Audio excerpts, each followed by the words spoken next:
Hello friends, welcome to Srishti double online classes. मेरा नाम है प्रकाश चंद। दोस्तों, आज की वीडियो सेशन में हम लोग चर्चा करने वाले हैं फिजिक्स के एक अत्यंत महत्वपूर्ण टॉपिक दाब प्रेशर के बारे में। दोस्तों, यह बहुत महत्वपूर्ण टॉपिक है। आइए जानने का प्रयास करते हैं क्या कुछ जानने की आवश्यकता है इस दाब के चैप्टर में। दोस्तों, दाब किसी एकांक क्षेत्रफल पर लगाए गए बल को दाब या प्रेशर कहेंगे। जैसे कि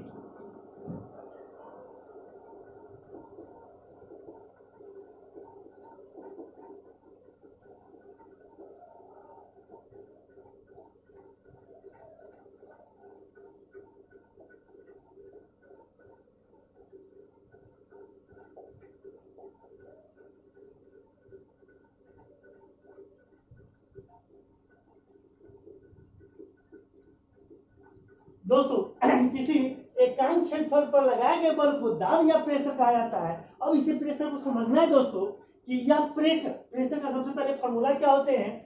तो दाब P बराबर जो है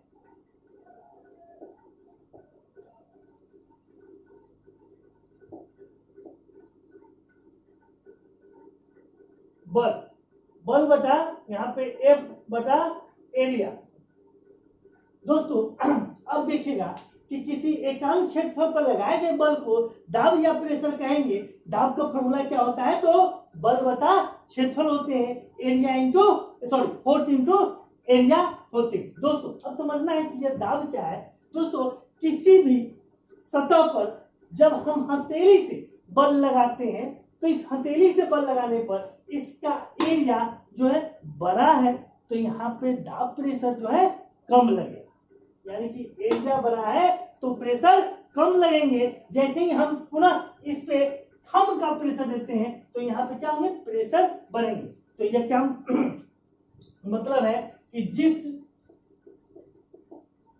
किसी वस्तु द्वारा लगाया गया बल का एरिया बड़ा है, वहां प्रेशर कम लगेगा। समझ रहे हैं दोस्तों कि जब किसी वस्तु पर लगाया गया जो बल है उस बल पर एरिया जो है काफी बड़ा है उसका, तो वहां पे प्रेशर कम होंगे। जब एरिया को छोटा कर दिया जाएगा तो प्रेशर जो है बढ़ जाते हैं। दोस्तों, इसका दाब का फॉर्मूला क्या है। तो दाब बराबर बल बटा क्षेत्रफल होते हैं, जबकि फोर्स का क्या होते हैं, फोर्स का मतलब क्या है, तो न्यूटन और इसका मीटर स्क्वायर। इसीलिए इसका मतलब क्या है, न्यूटन प्रति मीटर स्क्वायर इसका दाब का यानी किसका, तो प्रेशर का जो है क्या मात्रक। यह एक कैसी राशि है दोस्तों, तो यह एक जो है अदिश राशि है। और इसकी बीमा क्या है दोस्तों, बीमा इसकी हो जाती है ml t इनवर्स स्क्वायर। इसकी बीमा क्या है, तो ml inverse t inverse square जो है इसकी क्या है, यह बीमा है। दोस्तों, अब जो है न्यूटन प्रति मीटर स्क्वायर को पास्कल भी कहा जाता है। दोस्तों, ये पास्कल जो यूनिट है यह ब्लेज पास्कल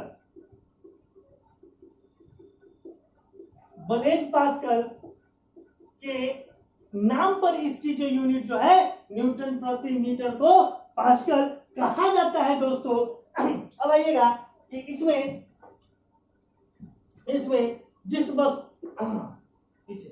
फिर मिटा देते हैं।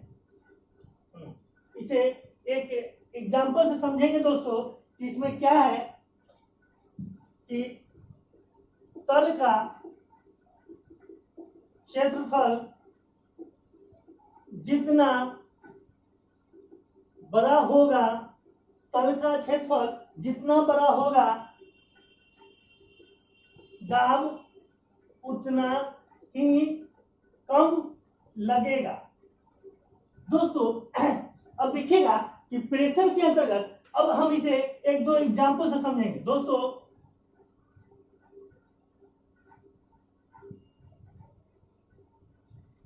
ये है कील। अब देखते हैं कि इसका ये एरिया काफी शार्प है, काफी नुकीली है, पॉइंटेड है, तो इसे दीवालों में, एक दीवार में फोटो फ्रेम टांगनी थी और उस फोटो फ्रेम टांगने के लिए एक कील को हमें अंदर दीवार में ठोकना था। दोस्तों तो ये कील की पॉइंट जो है वह काफी शार्पेड है, काफी नुकीली है, पॉइंटेड है, तो इसका एरिया काफी छोटा है, जिसके वजह से इसे दीवालों में गाड़ने में हमें काफी आसानी होगी अगर इसे हम इस पॉइंट से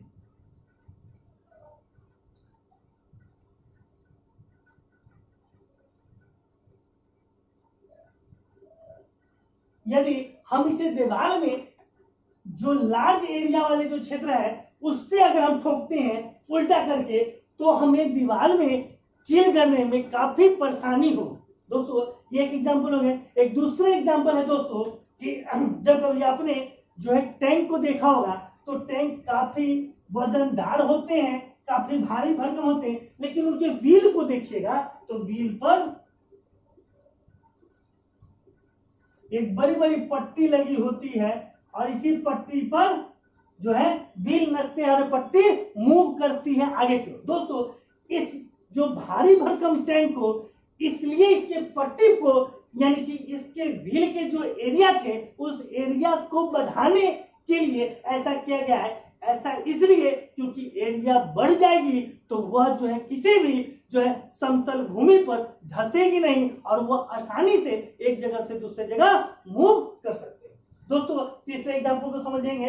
तीसरा एग्जांपल है, एक चाकू लेते हैं दोस्तों,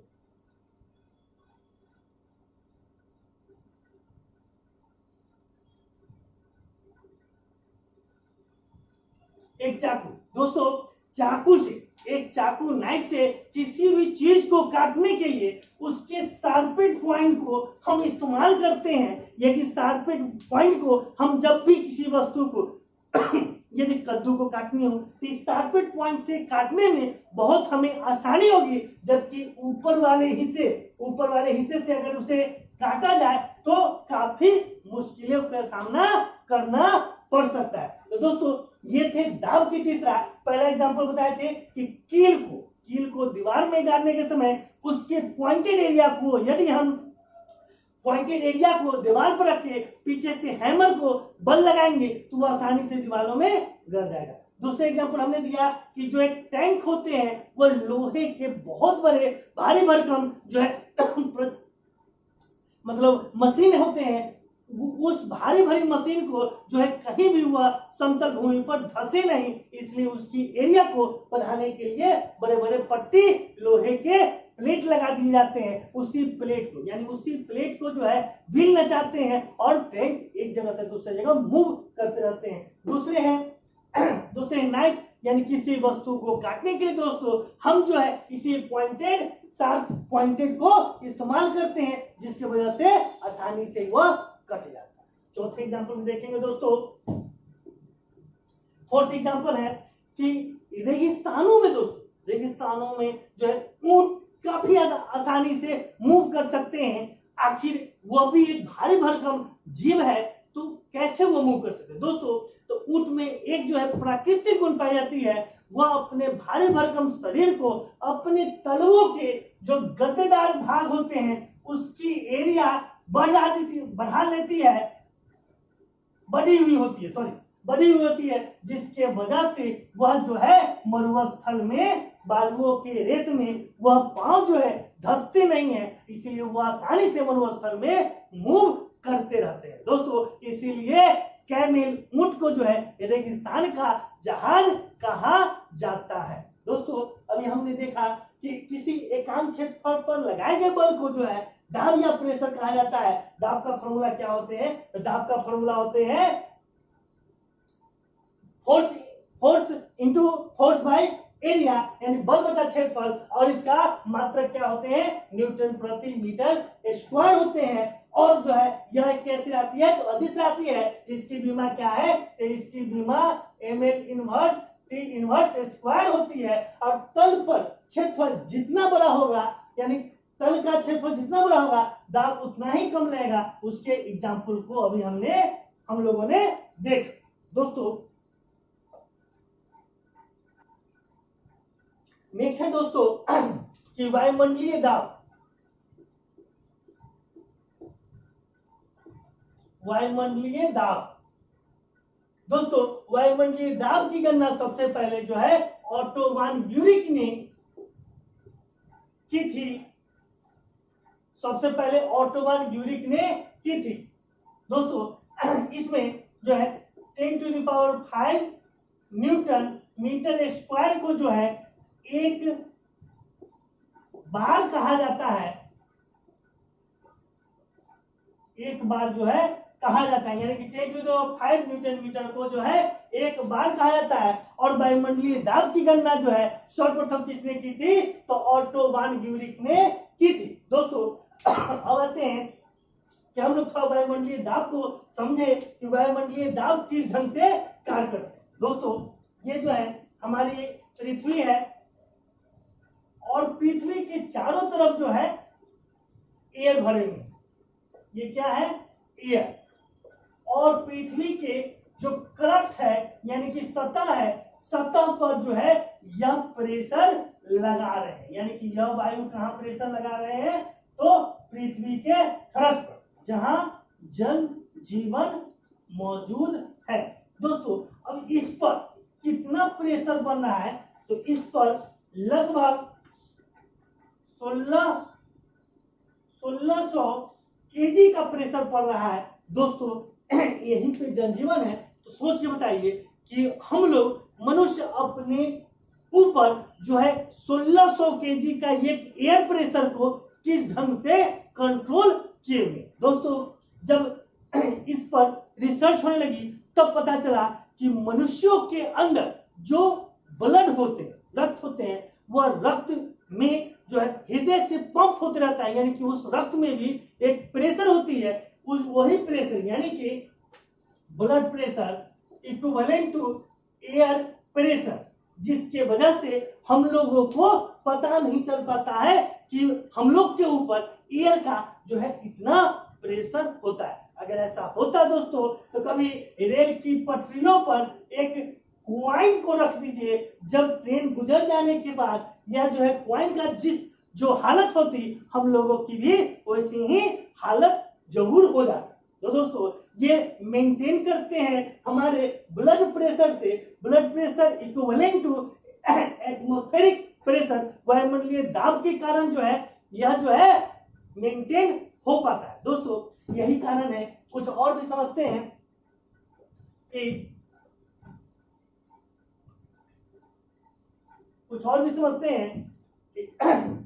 कि पृथ्वी के सतह से कुछ ऊपर या नीचे जाने पर, यानी पहाड़ों पर जाने पर, कहां पे? तो पहाड़ों पर जाने पर वायुमंडलीय दबाव जो है वह पड़ता है, जिसके वजह से यहाँ पे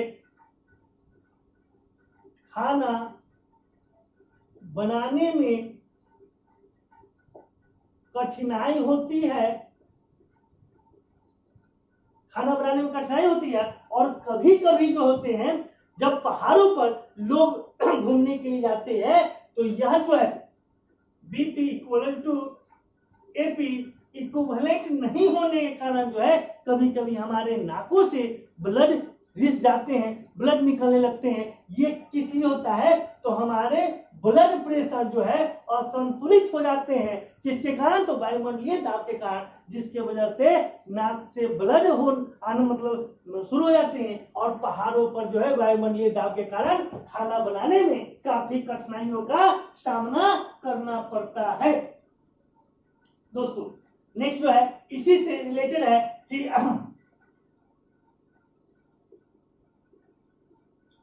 हवाई जहाज में जो है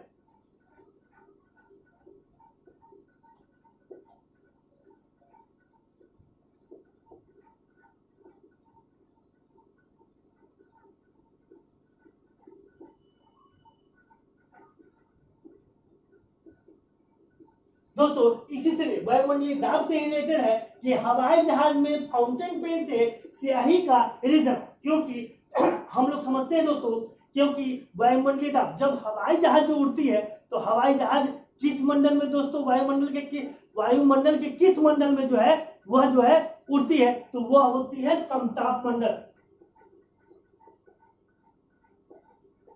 समताप यानी वायुमंडल के समताप मंडल में सबसे आदर्श जो है मतलब वायुयान उड़ाने की दशा होती है। उस ऊंचाई पर दोस्तों जो है वायुमंडलीय दाब कम हो जाते हैं और जो है हवाई जहाज के अंदर रखा हुआ पेन जो है उसमें अत्यधिक वायुमंडलीय प्रेशर के कारण जो है फाउंटेन पेन की स्याही जो है रिसने लगती है। दोस्तों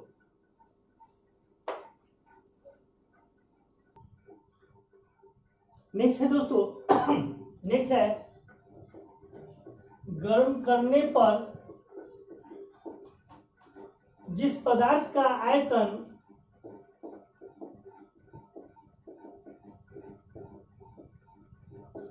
घटता है, जिस पदार्थ का आयतन घटता है दाब बढ़ने पर उसका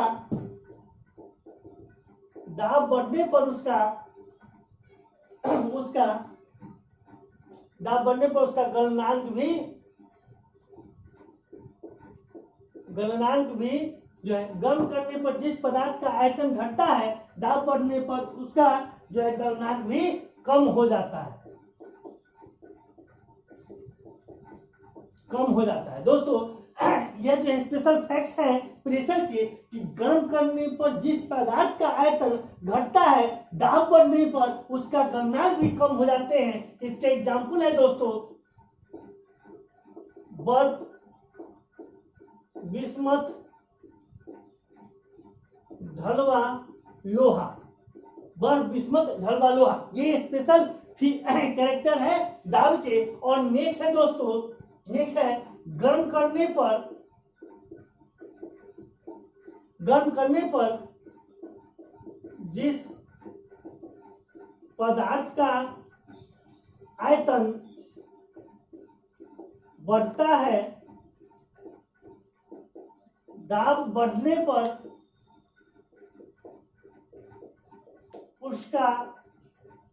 उसका गलनांक जो है गलनांक भी बढ़ जाता है। दोस्तों नेक्स्ट है गर्म करने पर जिस पदार्थ का आयतन बढ़ता है दाब बढ़ने पर उसका गलनांक भी बढ़ जाता है। इसी के एग्जाम्पल है घी, मोम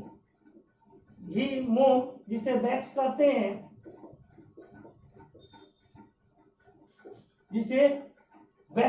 दोस्तों देखेंगे घी में कि गर्म करने पर जैसे ही हम घी को गर्म करते हैं तो उसका जो है आयतन बढ़ता है, लेकिन दाब बढ़ने पर उसका जो है गलनांक जो है क्या होते हैं, बढ़ जाते हैं। ये जो है इसके दाब से रिलेटेड से नेक्स्ट है दोस्तों, नेक्स्ट है इसमें पास्कल्स लॉ। पास्कल से संबंधित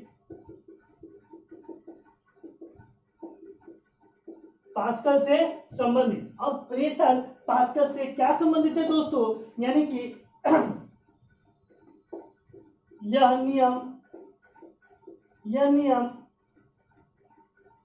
द्रव्यों के दाब से संबंधित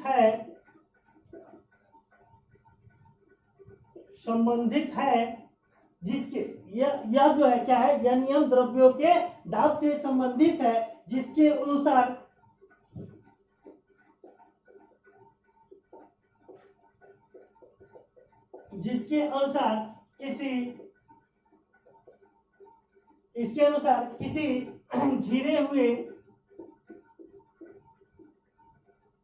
किसी घिरे हुए द्रव पर कहीं बाहर से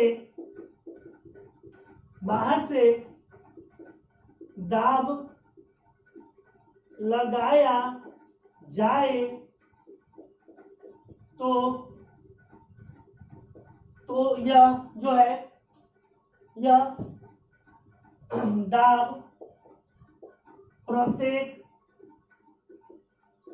दाब जो है प्रत्येक भाग पर उतना ही संचारित हो जाएगा, दोस्तों इसे हम अभी फिगर से भी समझेंगे कि क्या कहता है पास्कल के दाब के नियम क्या है।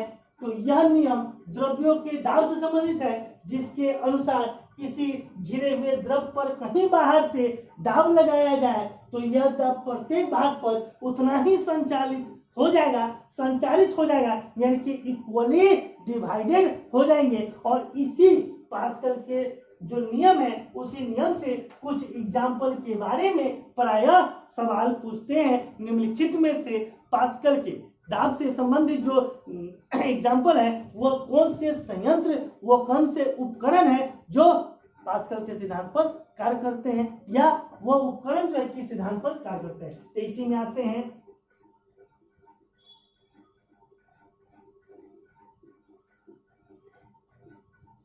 दोस्तों हाइड्रोलिक ब्रेक जो है इसी सिद्धांत पर कार्य करता है। दूसरे हो जाते हैं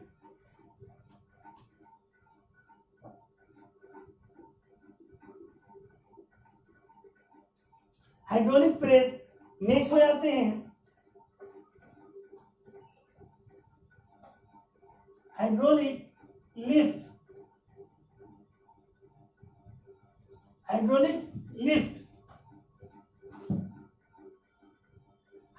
लिफ्ट इसी में आ जाते हैं दोस्तों। आजकल न्यू जनरेशन में डिस्क ब्रेक का बहुत प्रचलन हो गया। तो डिस्क ब्रेक के भी सिद्धांत क्या है, यही पास्कल के सिद्धांत है। यानी मोटरसाइकिल में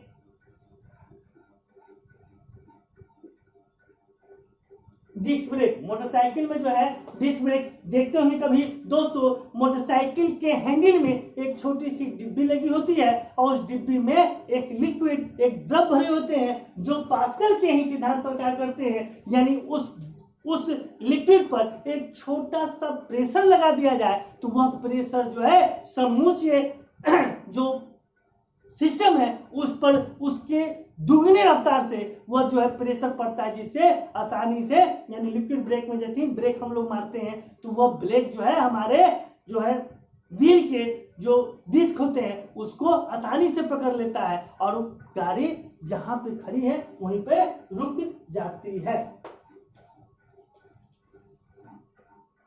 इसी में नेक्स्ट एग्जांपल है दोस्तों 5वां नंबर हाइड्रोलिक जैक। कभी कभी देखते होंगे दोस्तों कि बड़े बड़े ट्रक होते हैं जो अचानक चलते चलते उनकी टायर फट जाती है और वह जो है झुक जाते हैं। तो यही हाइड्रोलिक जैक होते हैं दोस्तों, जिसके वजह से हम आसानी से उसको जो है टायर चेंज करने के लिए हम एक तरफ से जिधर से गाड़ी झुकी हुई है उधर से उठाने के लिए हाइड्रोलिक जैक को इस्तेमाल करते हैं। एक फिगर के माध्यम से दोस्तों इसे हम देखेंगे।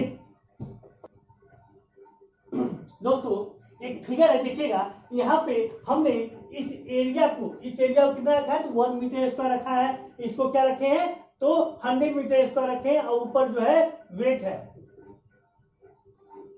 है यहाँ पे वजन दिए हुए हैं। यहाँ पे वजन जो है यहाँ पे वजन 1 न्यूटन का दे रहे हैं, ऊपर से प्रेशर और बीच में जो है ये क्या है दोस्तों, तो ये जो है लिक्विड है, ये लिक्विड भरे हुए हैं, तरल द्रव भरे हुए हैं, इसको तेल भी समझ सकते हैं। अब देखिएगा कि दाब का फॉर्मूला क्या होता है, तो P बराबर F बाई ए होते हैं, यानी कि बल बटा जो है एरिया होते हैं। तो यहाँ पे देखिएगा दोस्तों, यहाँ पे हम जो है एक, यहाँ पे हमने बल लगाया है 1 न्यूटन का और एरिया हमारा क्या है 1 मीटर स्क्वायर। तो यहाँ पे क्या हो जाएंगे, प्रेशर बराबर क्या हो जाएगा, तो प्रेशर दोस्तों यहाँ पे हो जाएंगे 1 पास्कल, 1 पास्कल। अब देखिएगा दोस्तों, यहाँ पे हमने थोड़ा सा भी प्रेशर लगाया तो यह प्रेशर कहाँ गया, ये इस जगह पे गया, और यह जो है 1 पास्कल का प्रेशर कहाँ लगा, इस वेट वाले हिस्से में लगा। ठीक है दोस्तों, अब देखते हैं कि यदि हम जो है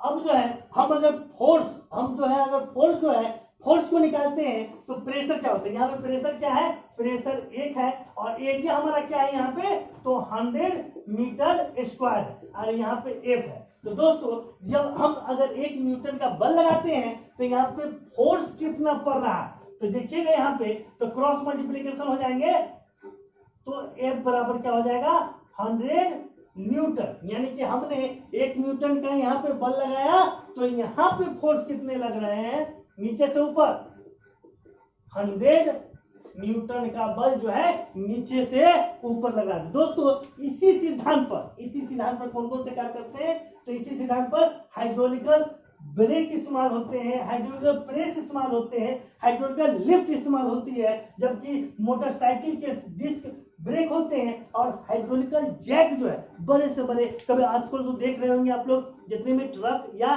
ट्रैक्टर्स वगैरह में है, उसमें अनलोडिंग करने के लिए एक हाइड्रोलिकल जो है एक जैक लगे हुए होते हैं। दोस्तों एक फिगर के माध्यम से देख लेते हैं।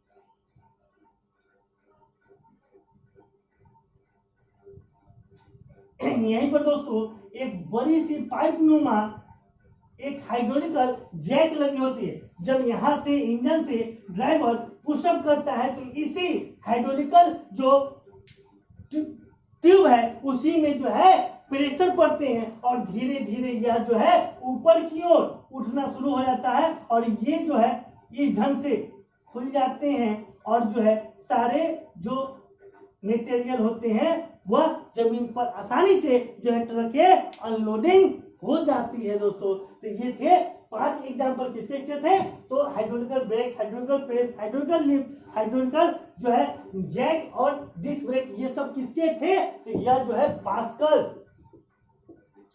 पास्कल के सिद्धांत पर आधारित जो है उपकरण, पास्कल के सिद्धांत पर आधारित उपकरण थे। नेक्स्ट है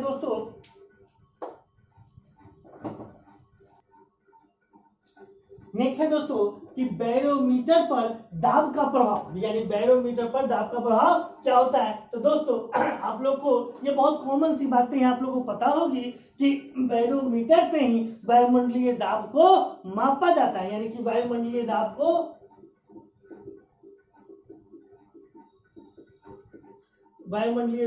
जो है वायुमंडलीय दाब को बैरोमीटर से मापा जाता है। दोस्तों बैरोमीटर एक जो है मापक है वायुमंडलीय दाब का,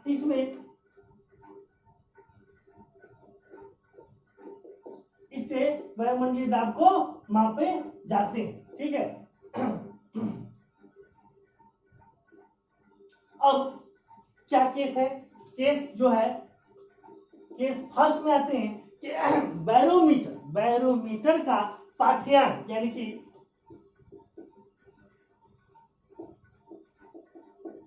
बैरोमीटर का पाठ्यांक धीरे धीरे ऊपर चढ़ता है। दोस्तों, बैरोमीटर का पाठ्यांक धीरे धीरे ऊपर चढ़ता है तो क्या होने की संभावना होती है? तो धीरे धीरे ऊपर चढ़ता है तो दिन साफ रहने की संभावना होती है। जब के सेकेंड क्या कहता है कि यदि बैरोमीटर का पाठ्यांक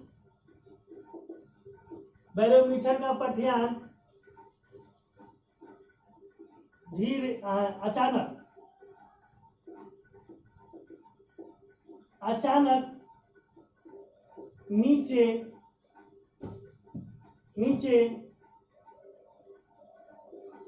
उतरता है, बैरोमीटर का पाठ्यांक अचानक नीचे जो है उतरता है तो आंधी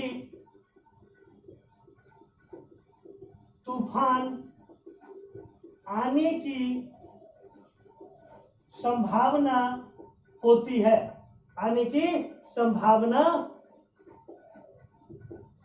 यानी पॉसिबिलिटी क्या बनती है?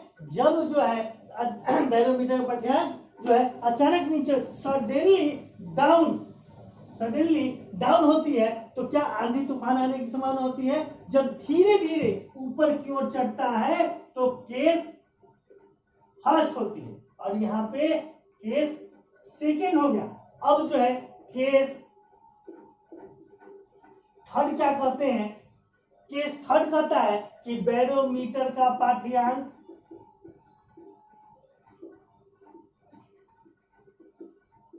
धीरे धीरे नीचे आता है तो वर्षा होने की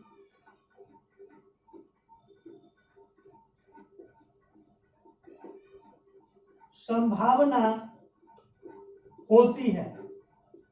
दोस्तों, अब जो है बैरोमीटर का पाठ्यांक जो है धीरे धीरे नीचे उतरता है तो धीरे धीरे नीचे उतरता है तो क्या होंगे?